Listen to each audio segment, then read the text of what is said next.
I was feeling reluctant to trust anyone the entire time. I was just covering my own butt and trying to document what was in front of me. But my feelings about Pete's making that offer, I don't know if it was handing them anything per se, because my feelings was that they're going to do what they're going to do regardless. They had these plans in motions, and what I mean by they is the feds and the sheriffs and the local law enforcement, all these groups.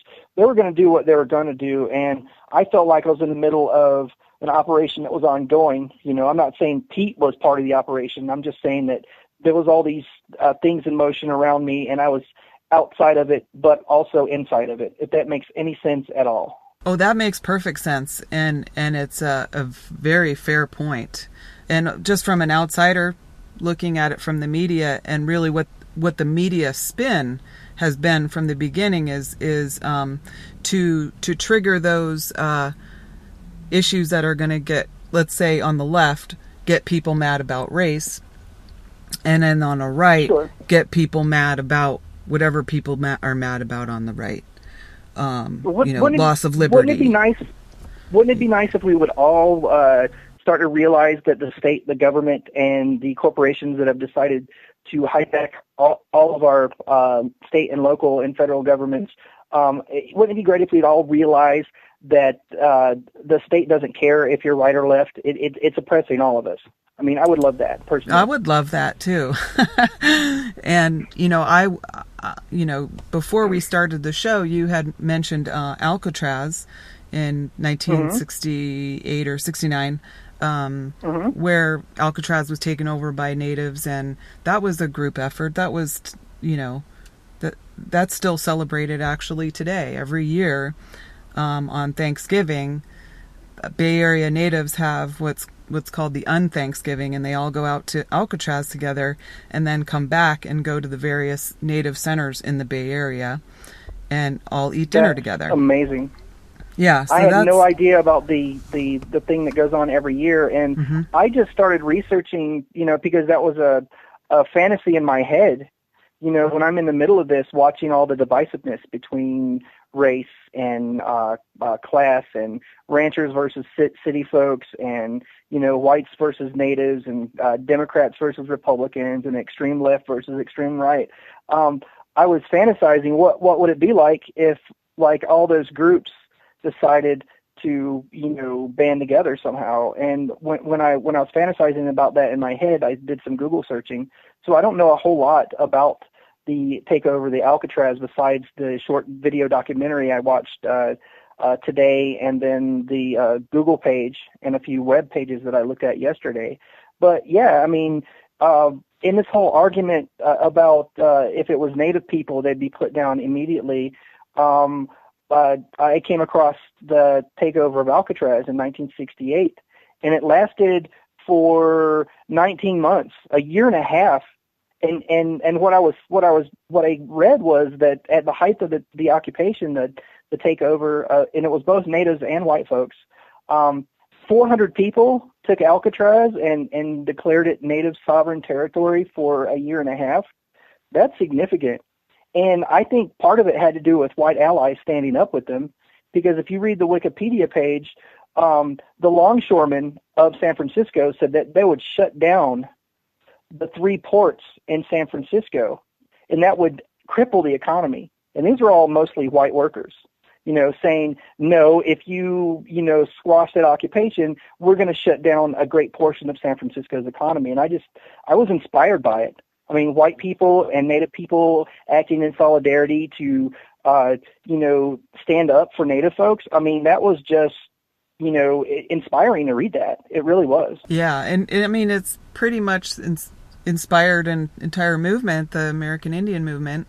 But yeah, which would never have been as successful without the support of non-natives. And it's really a testament to the Bay Area community as well. Oh yeah, I lived there for years. I love San Francisco. Yeah, and there's thousands and thousands and thousands of Native people that live in the Bay Area, not only local Indian tribes, but also relocated Indians because of the relocation. The government did relocations in the 40s, 50s, 60s, a little bit in the 70s, I think, as well, where government agents went on to reservations, and it was just another land grab, and said, hey, yeah, you're hungry or whatever, you don't have work. We have work, we have housing, we have all this great stuff in the Bay Area, in Seattle, in LA. So here's some vouchers and be on your way, And so that, would it be safe to... I'm sorry, I'll wait till you're finished. Okay. And so that, waves of natives started relocating to those areas. And that's created a whole pan-Indian scene in those areas. And there's a lot of sharing of cultures and all that goes on. But I'm sorry, what was your question? You were going to say? Oh, no, I was going to ask, since you're Native and you know about the activism of Native folks in America, would it be accurate to say that the takeover of the Alcatraz was one of the more significant activist actions that Native people took in the last, say, 100 years? Oh, I think it would it would definitely be safe to say. And there's also this feel of... It was sort of one of the first things, I guess, to happen before things got co-opted, as they always do, right? Mm-hmm. Always. Every mass movement does get co-opted eventually, yes. Yeah. Yeah, so... I watched it happen to Occupy and had my heart broken. Right. Yeah. Yeah, and we never want it to, but it always does, right? Mm-hmm. And so there's that. There's that as well. And so what AIM has become since then is really something quite different. And really what AIM kind of tends to do is there's something happening locally, then AIM shows up and takes over and takes, takes credit for it, basically, is what happens in Native America. No. Yeah. Yeah. Interesting. Yeah. Just like everything else, really.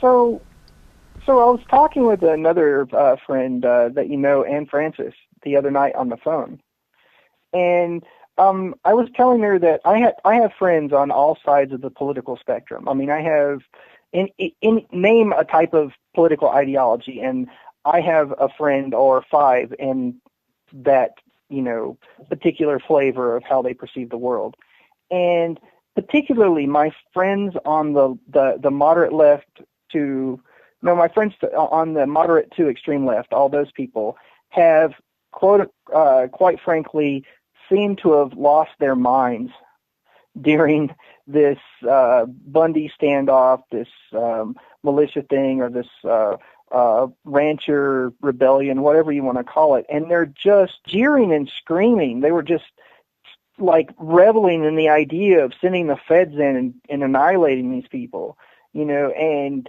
making jokes about, making light of them and just being really, really mean-spirited is the wrong word to use for it. I've just never seen it before. And especially the left are very politically correct in nature. Usually they're very careful to not say culturally insensitive things. Usually they're very politic about their use of language, but this was no holds barred on social media. Joking about killing them, calling people terrorists. Just using the word terrorist to describe what that protest was to me, I find it an affront to logic and reason. If you look up terrorism in the dictionary, it says people that use threats, coercion, intimidation, and violence to get a political end. Okay, none of those people, as far as I know, threatened anybody. They said they defend themselves if they're attacked. None of those people used violence or attacked anyone. I am more than 98% sure that no one in that, quote, occupation ever aimed a weapon at anyone. But if you just drove around town 31 miles away in Burns, okay, away from the bird refuge, you would see, like I talked to Giselle, one of the reporters from New York, NBC. What is it, NBC or ABC? I don't remember. Who cares? It's corporate news.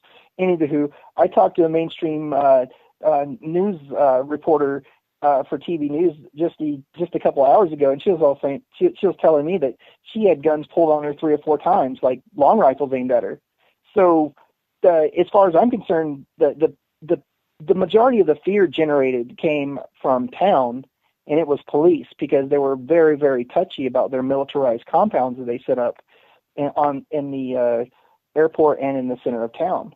But anywho, just watching this anger and this delight and this humoristic attack on them, I mean, personally, I'm not a Christian. I'm a neo-pagan. Okay. And I don't want to get into that because, your listeners are probably, interested in the cop watching stuff. But anywho, I personally feel that mailing, posting in the mail to a bunch of predominantly Christian right-wing folks, I've seen the boxes and boxes and boxes and boxes of stuff that was sent to them. I mean, gay erotic cowboy porn, Brokeback Mountain, bondage gear, whips, ball gags, rainbow flags, big giant rubber dongs, just this pornographic stuff. I mean, I have a twisted sense of humor, and if it wasn't like a life or death type thing, if it wasn't like, people risking their lives to make a political statement, that I don't fully agree with the politics of the people out here. I mean, I see some of their points, but some of them I disagree on. But I find that whole let's kill them, let's get rid of them, Montel Williams joking about using drones, the Al-Qaeda and vanilla ISIS. I mean, could you imagine what would happen if there was a left-wing protest of people of color or black folks and someone called it the black tyranny or dark terrorist? Liberals would lose their mind. But calling a bunch of white folks, a bunch of white Christians, vanilla ISIS and Al-Qaeda, and sending them, a few hundred pounds of, and I'm not kidding, a few hundred pounds of sex toys, and that's just the stuff that they didn't throw away that I saw, I think is just, it's frightening how people are willing to allow the government to justify the government killing folks if they just so happen to have a political ideology that's different than theirs. What I believe is that the government will not forget that it got away with killing another American citizen. Okay, I believe that Lavoy Finicum was murdered.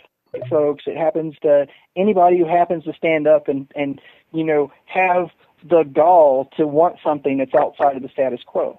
But I found that level of willingness to, I think Lavoy Finicum was killed by consensus before he ever died. And what I mean by that is social media attacking him, people on the left just cheerleading for, let's just get rid of him. I believe that one of the reasons why Red Power was allowed to take Alcatraz for so long was because they controlled their narrative.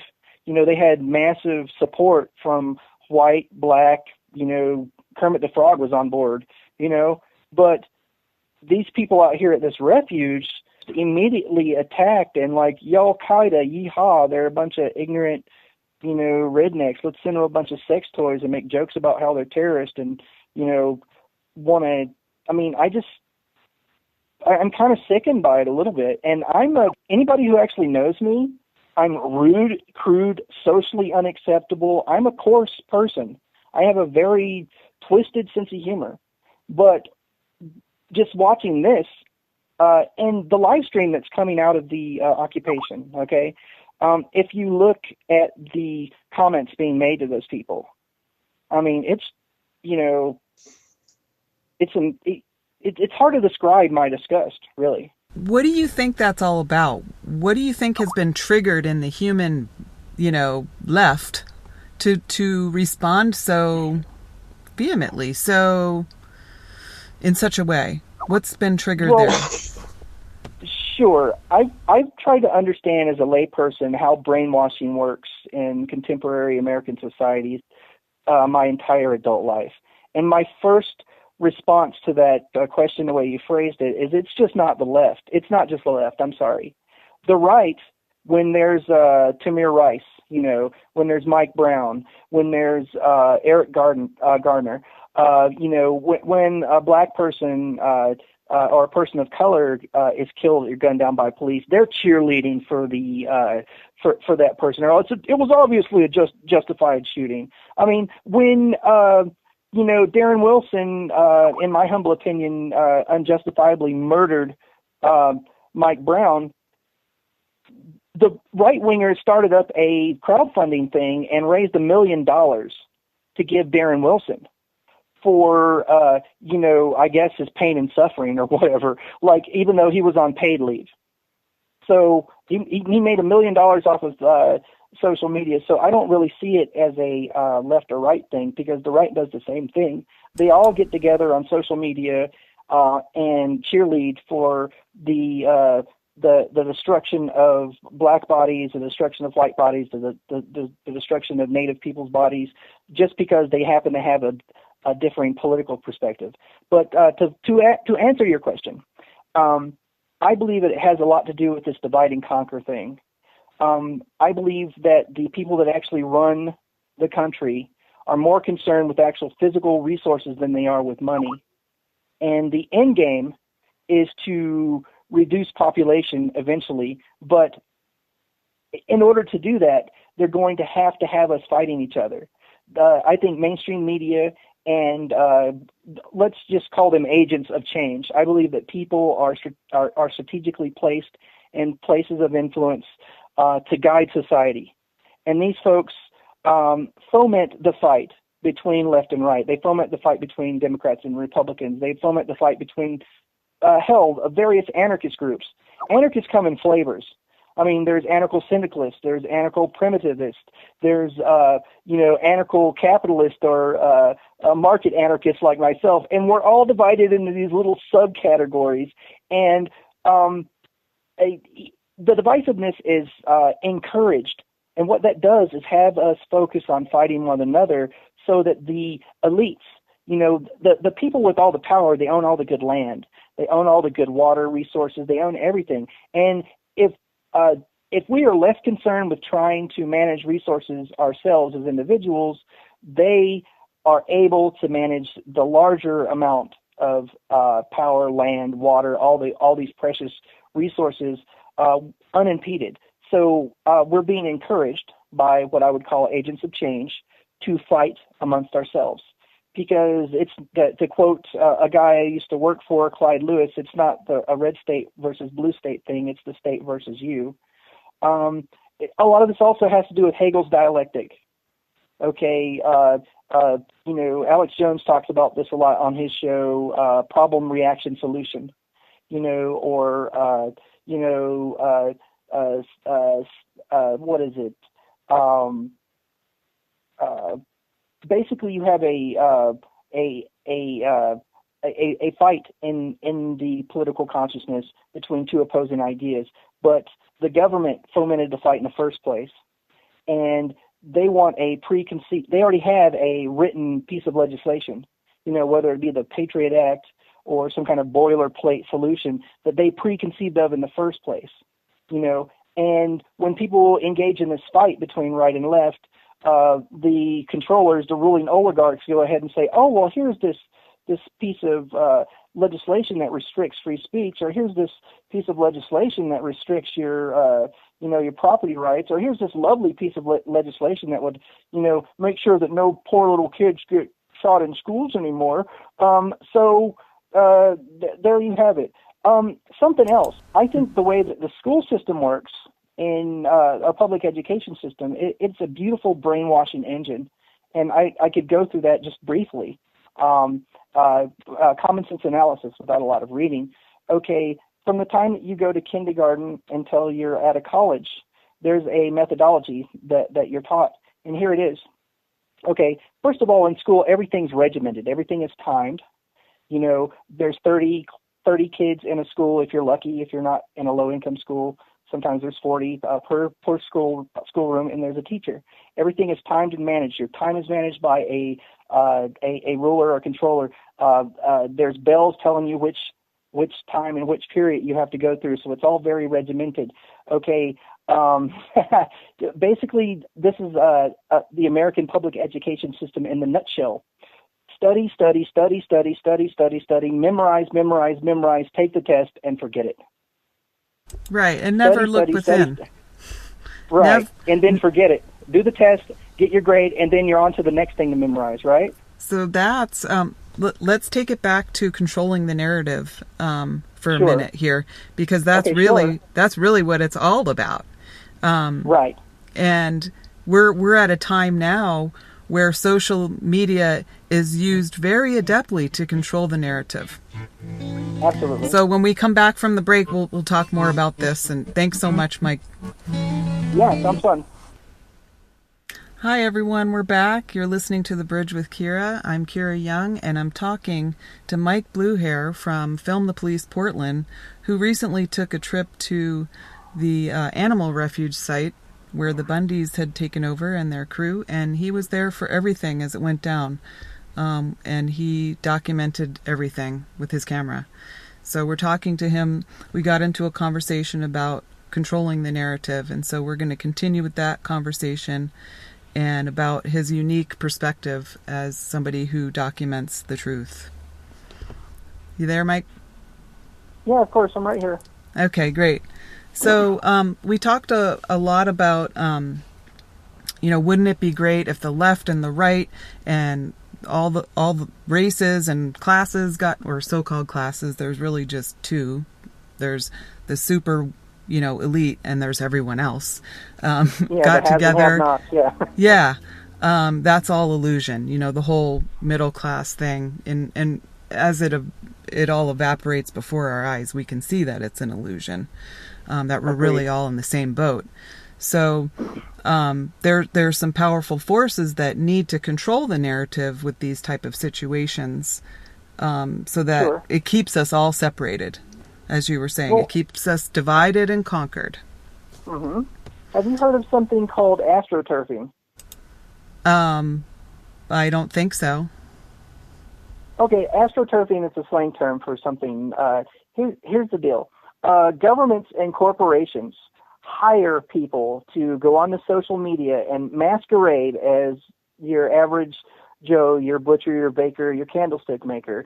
And astroturfers will go on and post in conformity with a specific political or social, try to control the narrative.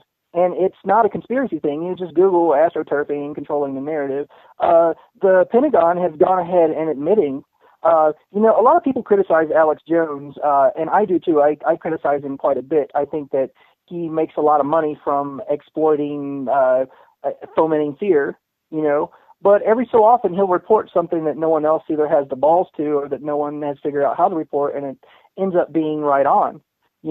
If you look at some of Alex Jones's earlier documentaries, that guy predicted very accurately a whole lot of stuff that's going down right now. So, you have to give the man his due. You might not like the dude, but, every once in a while I'll check out Infowars.com just for that reason, But anywho, I saw on his website and, confirmed it, by looking where he linked it from. The Pentagon has admitted that they have computer programs.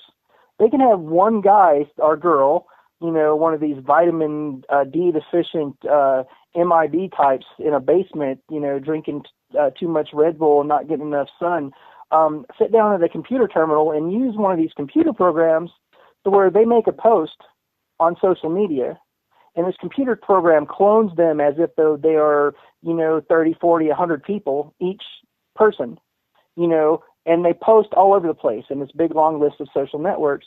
And, they can be one person arguing as if though they're 100, and the Pentagon is actually, they consider the American people a propaganda enemy.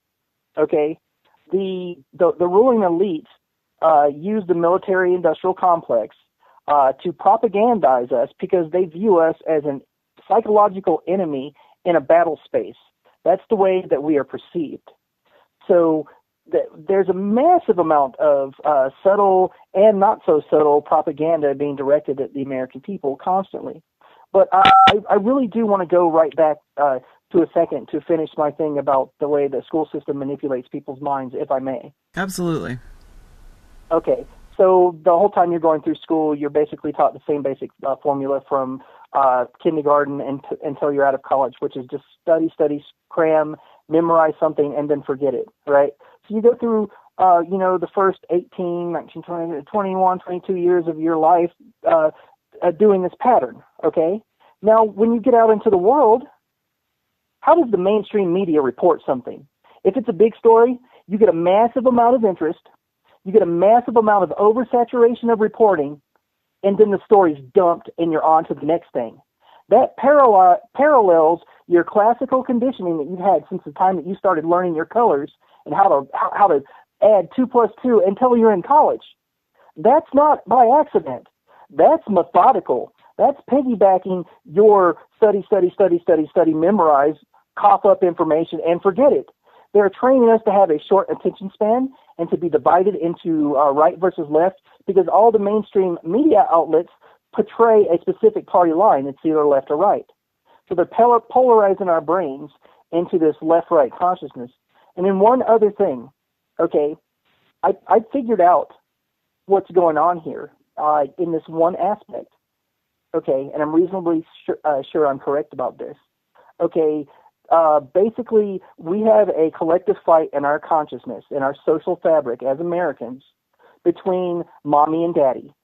Okay, the right, the political right, is a father figure. It's a solar, I'm going to protect you from external enemies, a hard man, male type. We're having to act now and protect you from the scary immigrants or we have to go in other countries and fight and be hard and be strong. And the right's going to protect you as this father figure.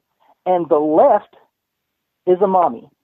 The left is about entitlements and about, protecting people from cradle to grave and more of a socialist type thing. And, we're going to put government in there and mommy's going to take care of you and, feed you and clothe you and make sure that, the daddy's not going to beat on you, But the thing is that what mommy and daddy is not conveying to us through the mainstream pundits, through the left and the right battle that's going on in our social psyche, or our social fabric, is that mommy and daddy are sociopaths.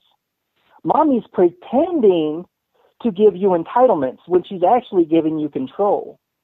Daddy's pretending to advocate to protect you, but what he's really doing is sicking the military-industrial complex on you. So mommy and daddy are pretending to act like they have emotions, pretend that, there's a lot of emotionality being portrayed to the American people by the right. We're so passionate about liberty and the Constitution and protecting you and making sure that big government doesn't come after you. And then the left is so passionate about explaining that and protecting your entitlements and making sure that we have a safety net program. But mommy and daddy are sociopaths. What they both want to do is to control and dominate us. And basically, your political ideology can basically be boiled down to, who you like more, mommy or daddy. Government replaces parents for adults. And that's my theory. That's my thought on how this whole thing works. Well, that's a great observation, and I can see it on a lot of other different issues as well. Vaccines, for instance. It's always baffled me, how people can't question that. How, you have to be a right-wing nut if you don't want your child to be vaccine injured for the sake of big pharma making money. That you have to trust every scientist out there because they know more than you. So that's... they're doctors. They should be in charge. Right. But I say question it all. Absolutely. Because, that's the struggle for what? Individuation. Yes. Yes, absolutely. The struggle for cognitive liberty, you Right. know. I mean, And and it's hard. It's hard for me to. I fall into it. You know, I fall into this false fight. You know, every once in a while, something to stimulate me emotionally, and I'll start like arguing really passionately, and I'm like, wait, the only way for me to be truly free is for me to subdue my passion with logic. well, I can see how that's a good thing. Probably, you know, probably a good thing to do that. But I also think that there's a difference between anger and moral outrage. And sometimes moral outrage, you know, calls for, I'm not saying violence, but for some sort of expression of, we're not going to take this anymore. We're just not. It's over. It's Agreed. done. Yeah. Agreed. Yeah. Yeah. And I mean, I think that self-defense, you know, defending yourself and your family is a natural right of humans.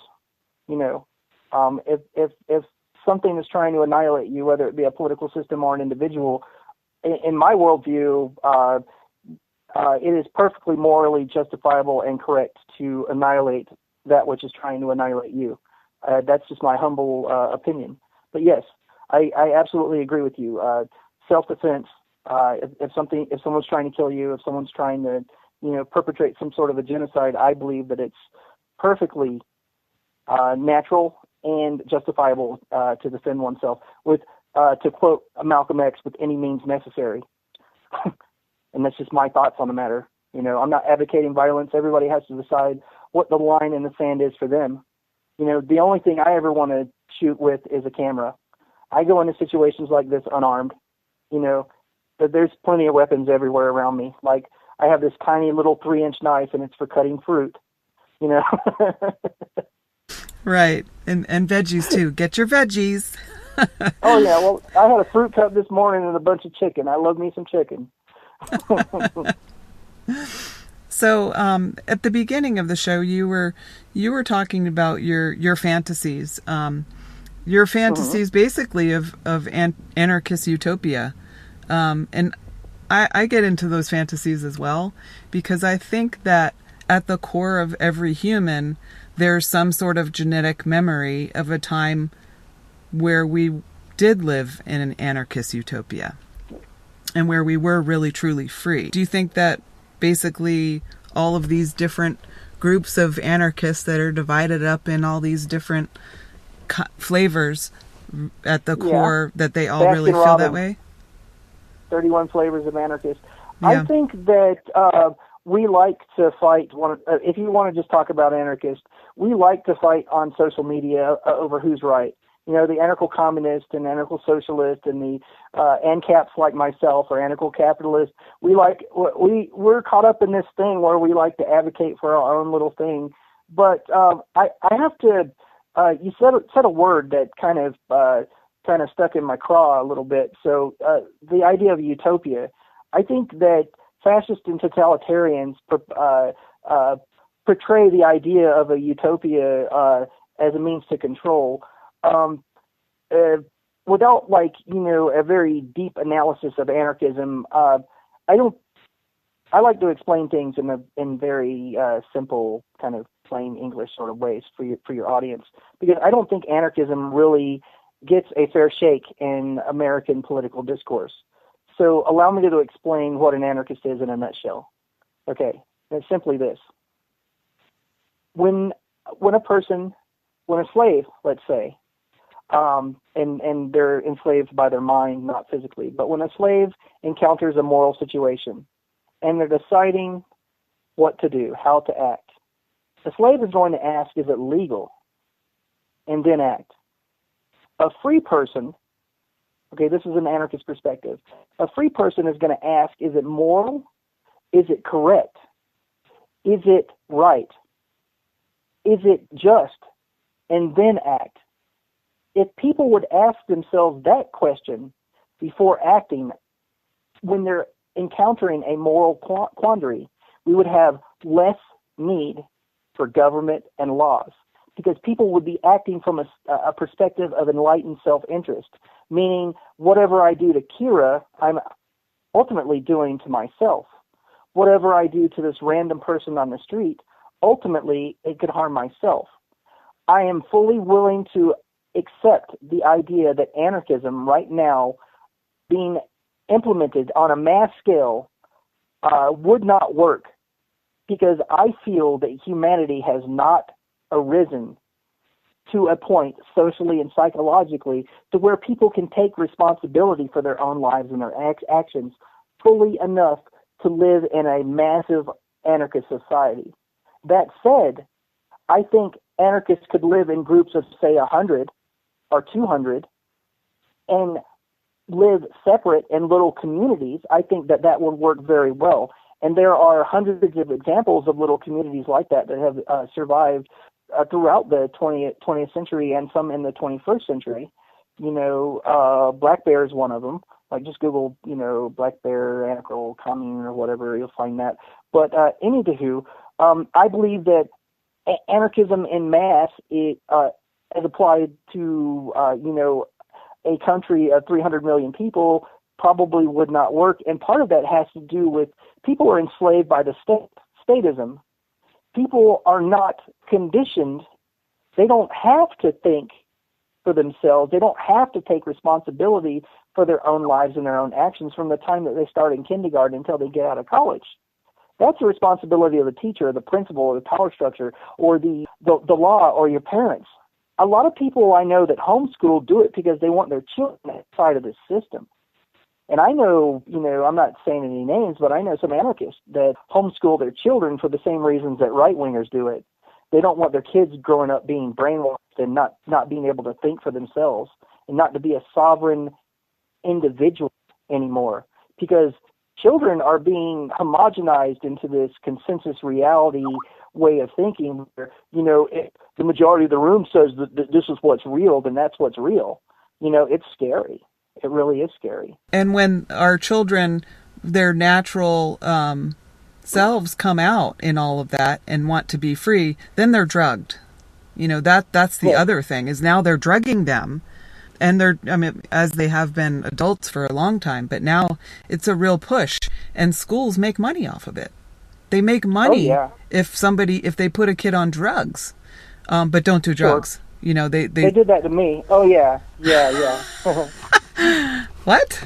Yeah. So you hit a lot of points there, and I definitely agree that the small anarchist communities are what practically can work now in the today. Uh-huh. And our country is definitely filled with people who aren't ready to take responsibility for their own actions. And right now, with the way things are structured, when you ask yourself that question, is it moral?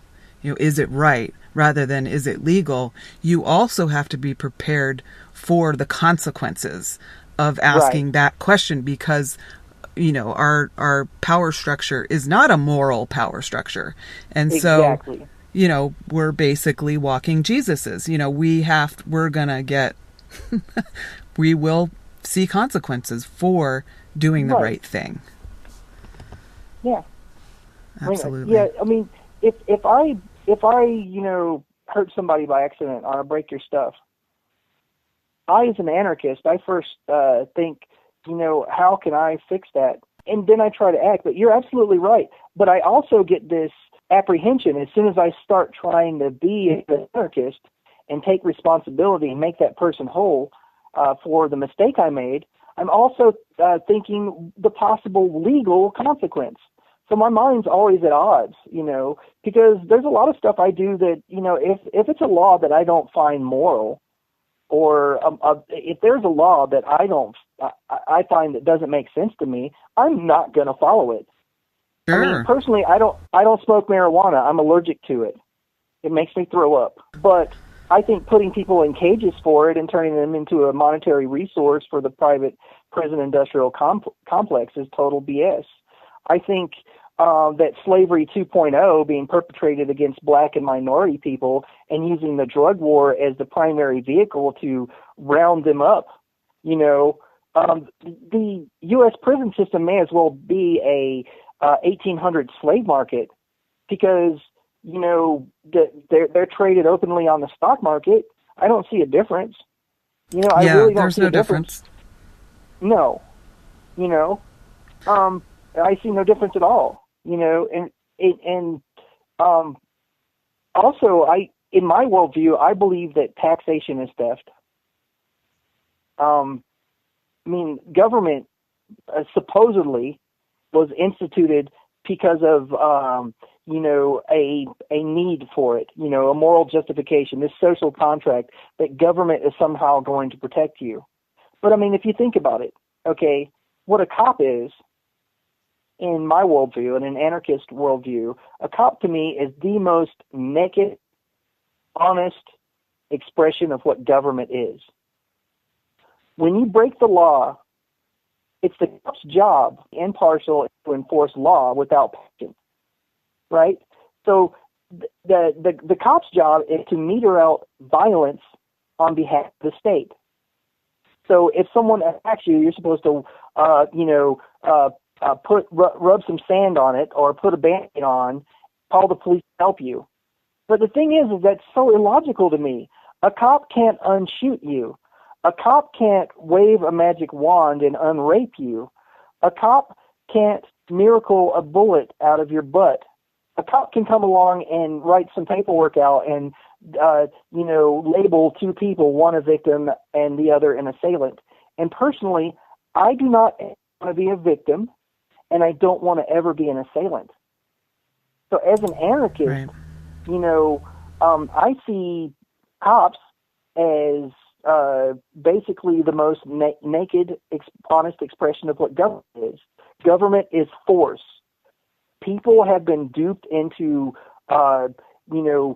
voting for a politician to meter out force on their behalf because they are too chicken, too corrupt to take responsibility for their own actions.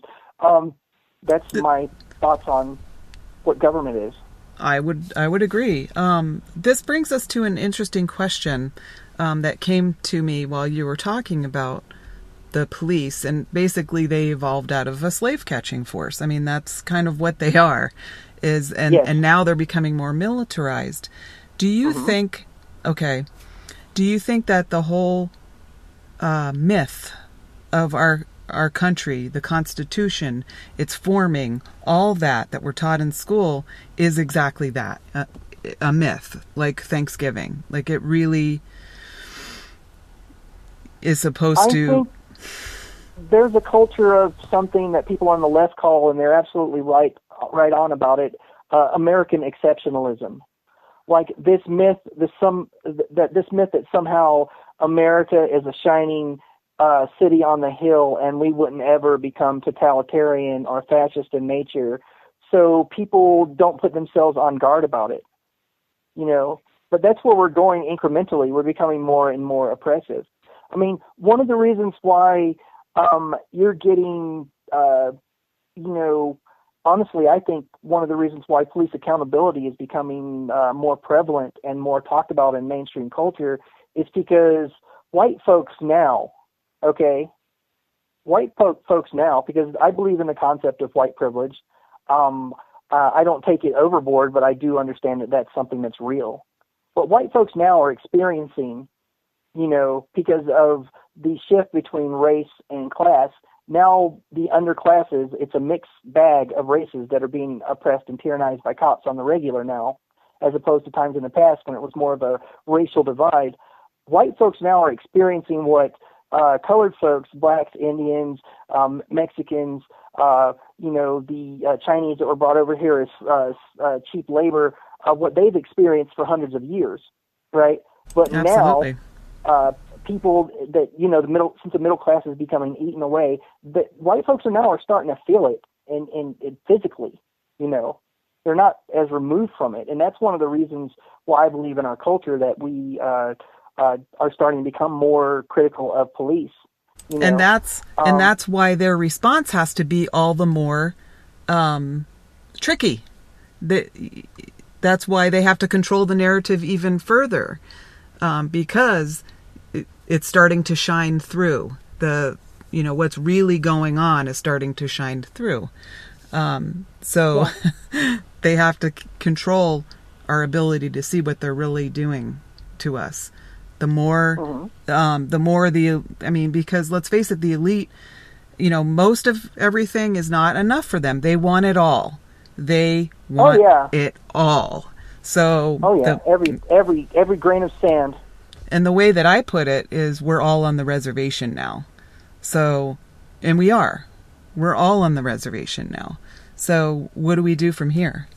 And there are so many forces to keep us separate, and to keep us fighting each other instead of using our collective power to take control of our own lives. That's very well put. That's very well put.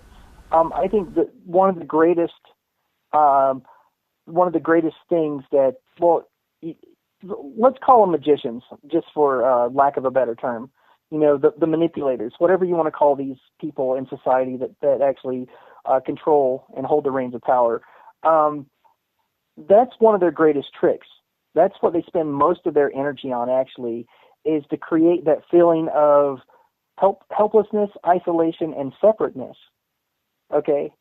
Because we the people, not to just talk about, the body politic, whatever, the masses of human beings outnumber the elite, literally, millions to one.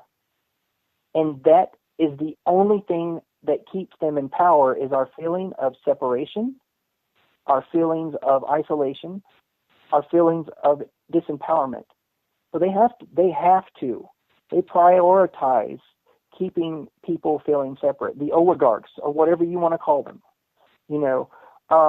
but I have to make a clarification here.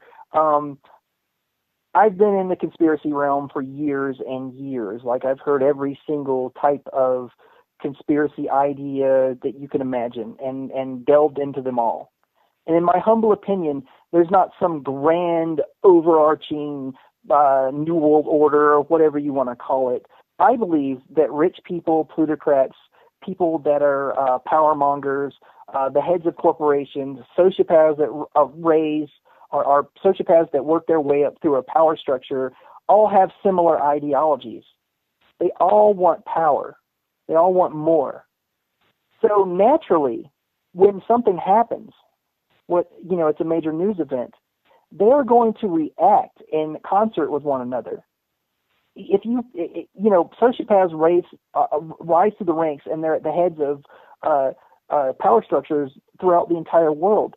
Now, if something comes up or happens, a social event that contradicts their power, they're going to naturally conspire with one another, just so long as it takes to squash the counterpoint, the counter argument, the counter meme that's moving through culture.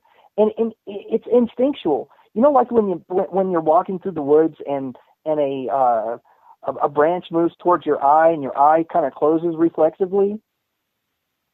These people fight the struggle to maintain their power reflexively. So from an open-minded person that's trying to see outside of this control paradigm, when they see it, it looks to them as if though there's this large, huge, giant conspiracy, and I don't see that. I would totally agree with that assessment. It's automatic, and it's automatic for these people that rise to the top, because they have, and for centuries we've been conditioned to see pathology as leadership. So brilliant, yes, brilliant, yes. We don't even know the difference anymore. And when we see a real leader, something in us is triggered, and we want to follow that person, but they see that leader too, that true leader, and they want to take that person down, because they're real leaders. They'll take a bullet for you, and you'll take a bullet for them. That's a real leader, not somebody who's going to, lie to you. A real leader will not ask anyone to do anything that they're not willing to do for themselves. Exactly. And that is what inspires people to help you. Mm-hmm. Yes, absolutely. You're very smart and right on, and I'm digging this conversation, Kira. Me too. I'm digging it very much. So here's another question, a little bit deeper about the whole myth of the American exceptionalism. Sure. How does this fit into the patriot view? Because the patriots are really into the Constitution and defending the Constitution, and they believe in that. And, it is a brilliant document, a brilliant legal document, but it's also part of the myth. I believe so. Yeah, let me get into that a bit. I'm no constitutional scholar, but as a layperson, I think I have a decent grasp. And the original idea was that all the states would have their own sovereignty respectfully of one another, and that the federal government would not control the states. And the reasoning behind this was, if you don't like the laws in Virginia, move to New Hampshire. If you don't like the laws in New Hampshire, move to New York. The idea was to promote diversity, and the states would have their own sovereign laws and independency from one another.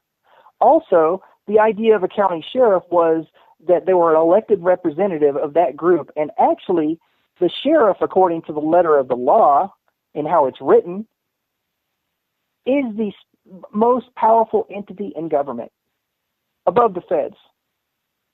But see, generationally over time, we have been conditioned to view state sovereignty as something that's almost non-existent.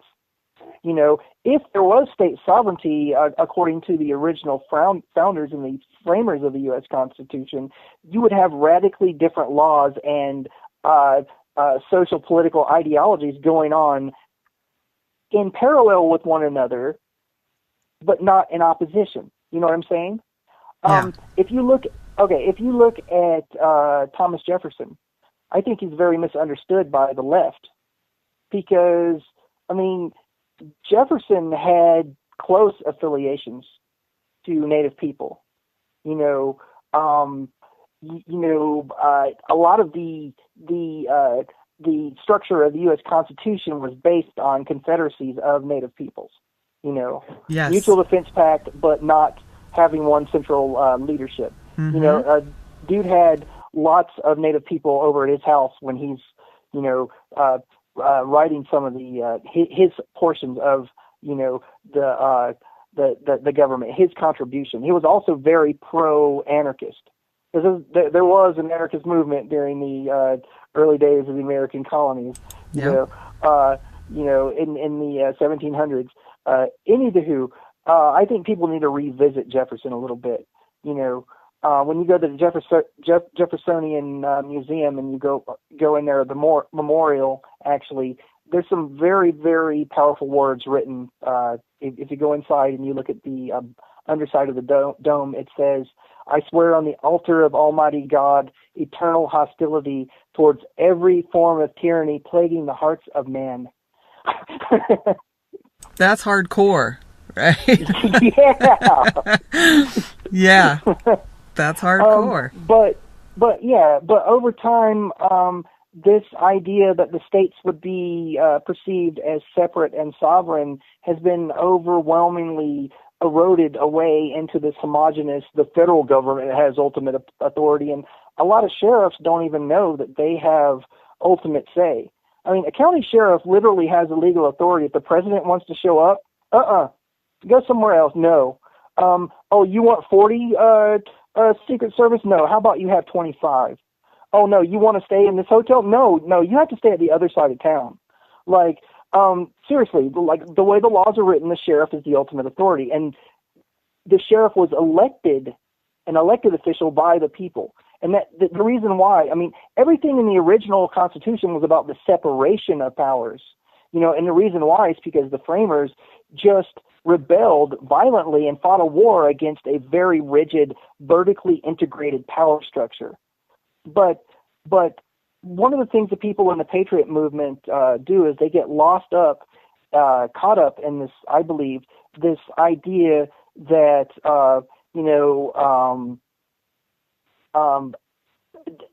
romanticizing this fight against one monolithic, federal system when it's more complicated than that. I think the extreme left and the extreme right, in my humble opinion, have way more in common with one another than they have differences. If they could see those commonalities, If we could get back to the idea that you have many states in this country that have radically different social political ideologies, but they have a mutual defense pact, Yeah. where if we're attacked as a nation, we all come together to defend one another, but we still can maintain sovereignty through the states, like the 10th Amendment stuff, like the commerce stuff between, a state having its own rights and whatnot. I think we would be better off if we would get back to that. But the right and the left have these wedge issues that they're seeing that they're allowing themselves to be separate with, and I think it's kind of sad. I think one of the biggest, most revolutionary things that we could do is if you would get the radical left and the radical right to sit down with one another and have a conversation about what's important. What are our core commonalities? Yeah, and I think it's happening out on the streets. It's happening on the streets. It's happening in social media, but it's not happening in media. Nobody wants to show that really the nitty gritty of that dialogue, because a lot of the things that the far left and the far right want are actually the same. They want freedom. They want their kids to not have to live in poverty and starvation. Right. And everybody, I think, is sick of taxes. Absolutely. Yeah. And that it's it's an unfair system, and that really just supports itself. So sure. You get a job and then you're penalized for working because they take your money because you have a job. But what does that go to? It goes to the IRS, which is this huge federal system, and your money that you're paying them is just really paying for that IRS. But if we got rid of the IRS, we really wouldn't need that much money for the roads or for the military industrial complex. But to get back to this idea about the states being sovereign and having more power, and the federal government sort of taking over, and this idea has shifted over the centuries to more of a centralized form of power. Do you think that that's by design, or that's just the same old elite just wanting to make more money and protect what they got? I think it's six of one and half a dozen of the other. The American political fabric, generationally, is something that's shifting, and it's very organic and living. So I think a little bit of both over time.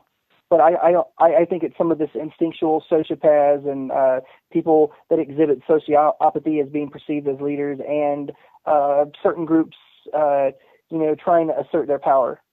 It's a little of both. Do you think that the truth ever gets through the mainstream media? Do you think that there's ever glimmers there that people can latch onto, or do you think people need to just let that go and seek something independent?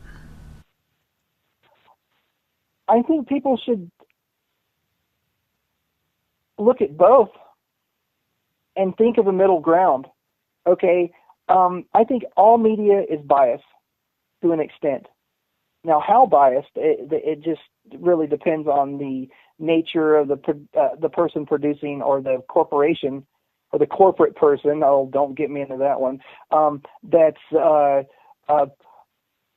producing said media. So I think people would be better off if they would observe all media and think of middle perspectives between every extreme example. Like, think of a middle path. I think would be a more rational, well-rounded way of analyzing what data you're going to get. Because from the mainstream media, people are going to get a very polarized thing. And then from the alternative media, you're going to get a whole bunch of more honest bias. Like, for instance, when people come to my YouTube channel, Mike BlueHair, they know that they're going to be getting an anarchist perspective. They know that they're going to be watching a cop watching channel. They'll know that that's my bias. I'm thinking of producing my media from a police accountability perspective. Although I do try to conduct what I do with integrity. And what I mean by that is I'm fair. When I film a police interaction, if the cop is doing good things and nice things for people, which happens quite a bit, if the cops are helping people, I mean, I could give hundreds of examples of cops doing good things. You know, I'm going to report that. That's what I see. But they know that my bias is to actually be more on the side of the people. So if the cop F's up, I'm going to do my absolute best to bring to light and to see what justice I can get brought forth, whether it be making a legal complaint or crucifying them in the court of public opinion. But and that's what you get through all of the smaller media, alternative media outlets. I wouldn't necessarily say that that's truth. I would say that that's their truth. But I think a sane, rational way to deal with media is to understand the biases and to think of middle paths between extremes, because compromise is where humanity will evolve. You know, if you and I are having an argument, hypothetically, Kira, and there's only you and I there, you know, it could get to a stalemate, and you may never want to speak to me again, or my feelings might be hurt, so I never want to, come to grips with that part of my personality that Kira explained that, makes me too uncomfortable. But if there was a third party there that was truly impartial, and actually think of it, that's what my therapy is all about, is an impartial person trying to find a compromise between the extreme positions. But if people could evolve their consciousness to the point to where they could think of middle paths between extreme examples, like this fight between the right and left over land rights versus the land is held in trust for everyone, so it's everyone's land. That's the way the left perceive it, and the right perceive it as though, property rights are very important, and the ranchers need to have access to their grazing rights, and the federal government needs to butt out and stop trying to control them with the BLM. If everybody on all sides of this argument could see a middle path of compromise, that's where people evolve, and they can actually start thinking of compromises as opposed to, I want to win. I want to dominate. My perspective is right, and F you. Well, here's what I'd like to see as far as a middle path between the ranchers using trust land and natives. And here's a way forward, actually, that I see between those two communities in coming together. When natives were rounded up and put on reservations, many of them, here's your plot of land. And here's your plot, and here's your plot. And so as time went on, those plots of land, which really don't belong to natives, they're held in trust by the government, got fractionated between each generation's sons and daughters. So as it stands now, I'll give my husband as an example. He has trust land in Kansas on the Prairie Band Potawatomi Reservation, and does not have the right to know what other relatives have that land with him. And so what that means is he has no control over how that land is used. The government decides, and they lease it out, frequently to ranchers or farmers or, usually non-native. That's ridiculous. Yeah. That makes no sense. No, it doesn't. And then they're paid pennies on the dollar. So it's a ridiculous system. So I would like to see these ranchers question that system and say, hey, you know what? This is the native perspective. Like, these guys are really living good compared to us with their ranching. Even though, to them, they're ranchers, they don't live an easy life. Ranching is not an easy life, but it does make some money.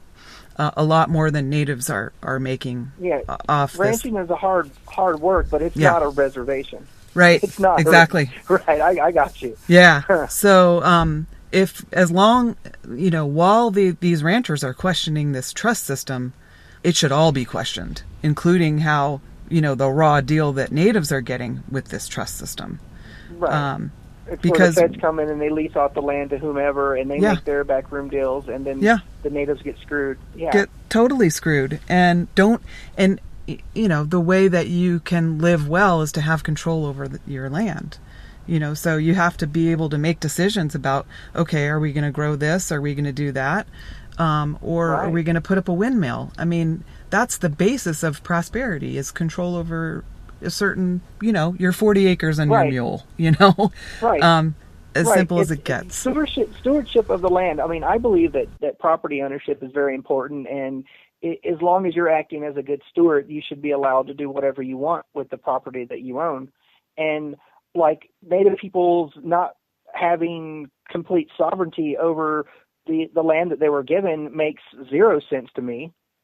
I find it offensive that government would be doing this and a multitude of other horrors in my name, Oh yeah, and that's just the beginning. I mean, it gets deeper than that. So they're getting pennies on the dollar.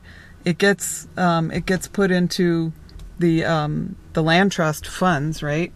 And then, oops, it went into the general fund. Billions. Well, we don't know where it is. What? Oops. Oh yeah, it goes to the prison industrial complex or the military industrial complex or Israel or wherever they want to put it. Exactly. Let's study the effects of global warming on fruit flies. Yeah, it's just one screw after the other. That's why I say that Indian country needs more anarchy, because even the tribal right on. even the tribal governments are set up like mini federal governments. So they're set up in the same parliamentary image as the oppressor. So right. So are you saying that they're acting like little oppressors? Absolutely. I'm just asking you as a Native person. Okay. Yeah. No. Yes. Absolutely. But I mean, the thing is, it's not a conscious thing. Like, we're going to oppress you because we're the tribal government. It's by design. So it's by design that we're going to have this, and it masks as an old way. It masks as the old idea of democracy, but it's really not. It's sometimes tribes do a really, really good job, and I would say Prairie Band Potawatomis have done a good job, with their casino and setting up trusts for the kids. And it's not like good things aren't done under these systems, but it's not a free system. It's still a reflection of the oppressor's system. So it's very much like the same vertical integration of power you have in the federal government system. I'm not meaning to talk for you, but I'm just trying to understand. Yeah, it's parliamentary. It's a parliamentary setup. Just and the federal government says we have this unique government to government relationship with the tribes, and they make it sound all nice and everything. But when it comes down to it, there really isn't sovereignty for tribes. Right. I mean, that's what they're fighting for, but they're still fighting. More like a kind of dependence, right? Yeah, right down to because they have no control over the land, really. Step by step. This is the time to bring up stuff that I talked about with Ryan Bundy. Yeah, I interviewed the guy just briefly, and I was going to get a sit down with him, but I uploaded a video of me describing my initial feelings after meeting him, and let me share it with your audience. I walk up to him, he's in the middle of working. They're like building the stage for this, what do you call it? They're doing a presentation of some educational stuff for the ranchers. And he turns around and he sees me standing there with my blue dreadlocks, my mohawk, and I take it off and I put my bear hat on. So I have this big, silly, goofy bear hat, and he's this conservative Mormon dude that's like, salt of the earth kind of conservative guy. I walk over to him and say hi, and there's another guy standing beside me, and he asks me my political perspective. This is Ryan Bundy who says this to me. And he sits there and politely listens for about 6 or 8 minutes while I explain to him what anarchism is. Doesn't interrupt me, doesn't judge me, doesn't act like an a-hole, and then he explains his perspective, which is basically he believes that, the Constitution is the supreme law of the land, and that any laws that are outside of that, Constitution, any states, statutes, or any kind of regulations that are outside of that is no laws at all. And he was, treating me with, no judgment. And I've been conditioned through the mainstream media that these guys are a bunch of ultra conservative yahoos, that are judgmental and blah, blah, blah. And I had some preconceived notions, because of the massive amount of propagandizing that I got about what they're like. And that's not what I saw when I met the man. So I saw a person that's very honest, that's very committed to what he believes, right or wrong, whatever. I don't have to have someone's political perspective or ideology to respect them. But yeah, I mean, I came out of the conversation feeling, and I didn't want to ram a camera in his face the very first time I met him. But and then later I interviewed him, and I just asked him 3 or 4 questions, and then he had to run off. But I scheduled a longer meeting, but it's never happened. But basically, I asked him the very last question I asked him before he ran off. I asked him about Native peoples, and I'm thinking how you guys have been screwed. And I said, have you guys at the refuge tried to reach out to the natives and make them part of this conversation and ask them what they would like you to do or ask for? And he said they will not communicate, they will not correspond, they will not answer any of our phone calls. So I'm telling you that the people out at the refuge wanted very much to involve the natives in the conversation, but I saw the statement in the mainstream media of the tribal elders out here, and they were of the opinion that they're just not legitimate. That they would rather, talk about their land rights issues with a ground squirrel. They didn't say that, but basically, you're illegitimate, and we don't want you here, and we're not going to talk to you. So that was kind of unfortunate. Yeah, I mean, and also what I got from that too, their statement was, you're disrupting our lives. Our kids can't go to school. We want you out of here. And that's basically what it came down to was, we don't want you here. You're only going to cause trouble, because you have to think of it from their perspective. They've gotten screwed over and over and over. And by, bringing that sort of, bringing that protest in, it's just going to bring the feds. It's just going to bring, trouble down on their community. And so they're coming at it from a protective perspective. We have to protect our people.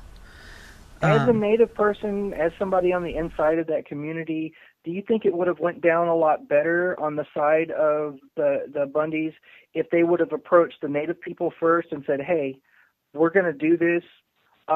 We want your help and guidance in this. We want you to be involved. We want I'm not saying blessing, because at that, we want your participation, because you have just as much legitimate right to the land as the ranchers, or even more so. Do you think it would have went better for them if they would have, elicited Native allies beforehand? Oh, absolutely. That would be the time to have done that. That's why they didn't get a response. It was like, well, you're already here. So, you're already here disrupting everything. And, it's kind of an afterthought, on their part. Okay. In right. attempting to contact them after they're already there, and after their children have already been home, from school for who knows how long, Well, that was all the feds, right? Yeah. That was right. The local people here, this community is all divided. Like, there's basically 3 kind of attitudes that I bump into. The Bundy militia protest are a bunch of jerks, and we want them gone. That's one idea that people are telling me. The other one is that They did a really great job. The Bundys did, or the militia or whatever, did a really good job of bringing up the ideas of the land use and the stuff that went on with the Hammond family, and they want people to leave because they want them to go home now. They feel like they did their job but still go home. And then you have a bunch of ranchers that are very pro what they do, and they Wow. want to give them support. We're already to the end of the show. This could totally go on so much longer.